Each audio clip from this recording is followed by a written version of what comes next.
Naitwa Baraka Sakanike, Mheshimiwa Diwani wa kata hii ya Boma. Msingi natambua uwepo wa mikopo kwenye microcredit. Kumekuwa na malalamiko na changamoto mbalimbali kutoka kwa wakazi wa kata yetu ya Boma, huku wanaume wakilalamikia sana wake zao kutokuwa na maelewano baada ya kujiingiza kwenye hiyo. Tumekuwa tukishuhudia malalamiko mbalimbali kutoka kwenye vitu wa serikali za mitaa na watendaji.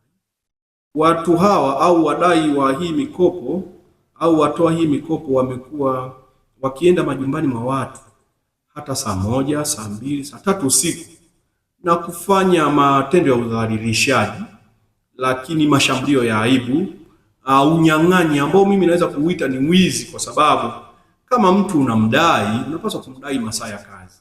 Ukienda usiku maana yake unaenda kufanya nini?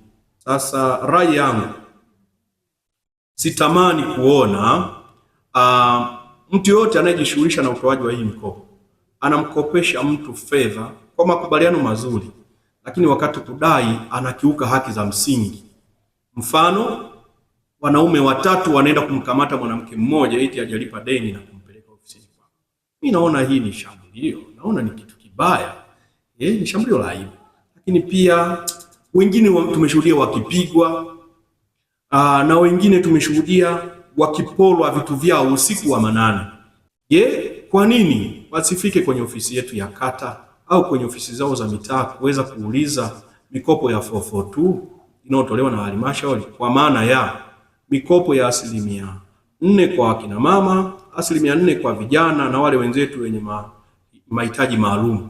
Kwa nini wasifike kupata elimu ili waweze kueleweshwa huko na hatimaye waweze kunufaika na mikopo inayotolewa kupitia mapato ya ndani ya kila baada ya miezi mitatu ya halmashauri yetu? Kwa hivyo ninaona bado ipo nafasi na haja ya kuendelea kutoa elimu, na lazima tuambizane wenye viti na wa serikali za mitaa pamoja na watendaji kujitahidi kuendelea kutoa elimu juu ya kuwakomboa wakina mama wanaoteseka na mikopo chechefu, wakati tunao mikopo kutoka ngazi ya halmashauri.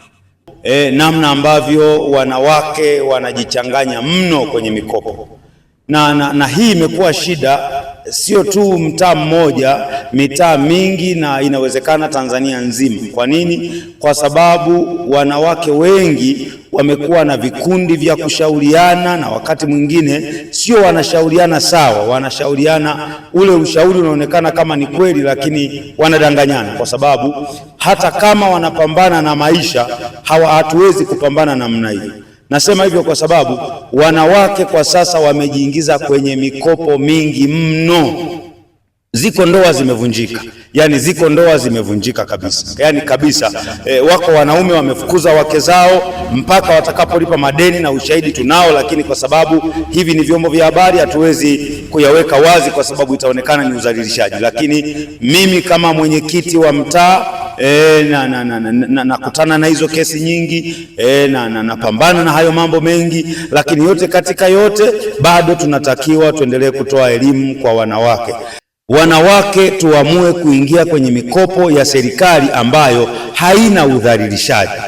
Riba ni nafuu, unalipa mwaka mzima, unalipa taratibu, unaposhindwa unaweza ukajitetea, ukaeleza, ukasikilizwa, kwa sababu kuna taratibu zote za kufuata serikali ya mtaa na mambo mengine kama haya.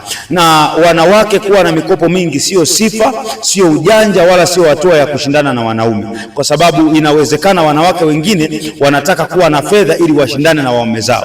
Mimi nashauri hiyo sio sifa na sio ujanja, na hili linapelekea ndoa nyingi kuvunjika. Kwa hiyo wanawake, rudini kwenye nafasi zenu, ninyi ni wasaidizi. Basi kama mna mikopo, uwe hata na mkopo mmoja kwenye kikundi kimoja, au ingia kwenye mikopo nafuu ya serikali ya Samia, ya halmashauri. Imeingia sasa mikopo mingine ambayo serikali imekwisha kuitangaza, mikopo ambayo wanakopa wajasiriamali wadogo kabisa kuanzia 100,000 mpaka 3,000,000. Wenye vigenge, wanaotembeza biashara, hao wote wanakopeshwa kuanzia 100,000 mpaka 3,000,000. Sasa wanawake mnaotembeza matunda, bagia na vitu vingine, hii mikopo inawahusu.